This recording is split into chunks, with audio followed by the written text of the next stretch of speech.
So today we're talking about eliminating and adding the parameter for parametric equations.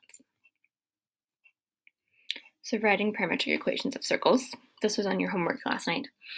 But you're going to use sines and cosines. So if we want a circle with a radius of 5, you're going to have x equals 5 cosine of t, and y is 5 sine of t, coming from back to the trig unit where cosine equals x and sine equals y.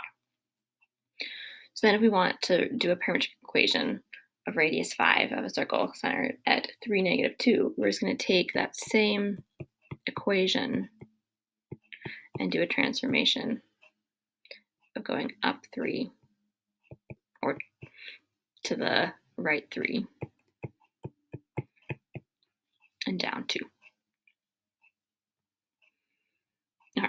So writing parametric equations of lines. Here we want to write the parametric equation going through point A and point B. So you wanted to find this in terms of x and y. To make it easiest, say when at t is 0, you're at A, when t is 1, you're at B. And then t is 2 is off into the distance. So when we're graphing a line, we know that x and y change at a constant rate. So if we go here, we would go up and over. You change 3 in the x and 1, 2, 3, 4, 5 in the y. So when we're going to write the equation, we are a constant rate of change, but then we also want to keep in mind the starting value, so starting at a. So the change in x is 3 every time we do a t, and we started at a equals -3. Sorry, I'm doing this backwards. Your x is the 5. And then the y is the 3, and you're starting at 1. So that would be your parametric equation. All right, so here's another one. Try it and then check with me. Okay, so your change in x to go from 2 to 4 is 2. Your change in y is 1 to go from 7 to 8. So if we write this out, you'd have 2t plus 2 from here, y equals t plus 7 from here, and that's your equation. Okay, so sometimes it's possible to eliminate the parameter to go back to your regular xy form. So this is going from parametric equations to your standard equations, back and forth. So how you do it, first step is solve one equation for t.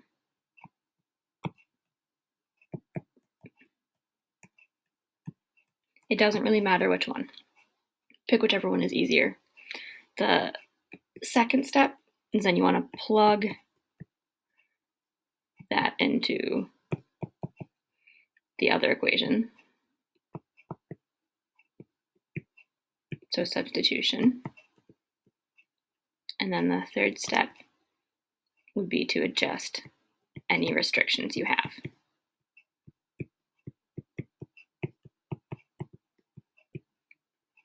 Okay, so take a second to write that down. I'm going to erase it so I can actually do this problem.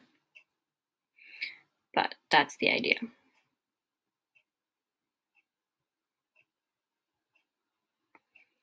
So if we do step number 1, solve one of these for t. I'm just going to do the x one because it's first. It doesn't really matter which one you solve for t. So here we get x minus 7 equals 2t. Divide both sides by 2. T is going to be x minus 7 over 2.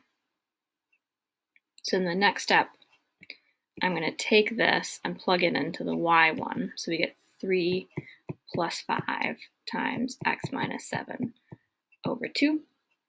Simplify. So y equals 3 plus 2.5x minus 17.5, which then gives you 2.5x minus 14.5. And then step number 3, adjust restrictions. There's no restrictions in this one, so you're just done. Okay, another example. So here, first step, solve one of these for t. I'm going to do the x one again, but it doesn't really matter. So x minus 1 equals a half t, and then t will equal 2x minus 2. I'm going to take that and plug it in to the y for my next step. So 3 minus 4 times 2x minus 2, y equals 3 minus 8x plus 8, y equals negative 8x plus 11. And now we have restrictions for this one right here, so we need to change those into the x terms. So I'm going to plug this in for t right here and figure out what x has to be. So if you plug in 0 right there, you have x equals 1 plus a half times 0. You get 1 for x. So that's your first restriction. And then plug in 8 in the same spot. And we get 1 plus a half times 8, which will give you 5. So your restrictions are that x has to be between 1 and 5. And there's your answer. Okay, another example here. The hint, we can solve x in terms of y in this one instead of solving like this equation. So you pick whichever one is easiest to solve. So we can solve this to get 3y equals t, and then plug it in and you get x equals 3y squared minus 2, or x equals 9y squared minus 2. So think about what kind of graph would this be. Okay, so normally we would say this is a parabola, but since it's x equals instead of y equals, it is going to be a sideways parabola, and that's the only difference.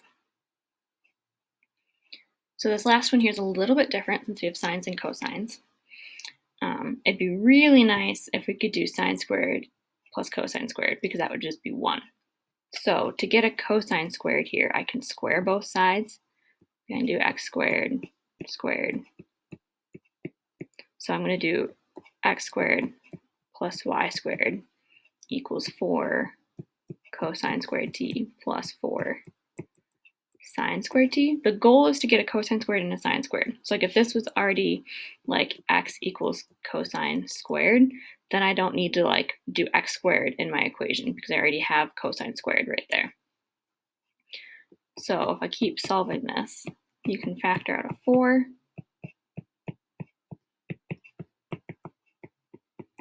And then this whole chunk becomes 1. So you end up with x squared plus y squared equals 4.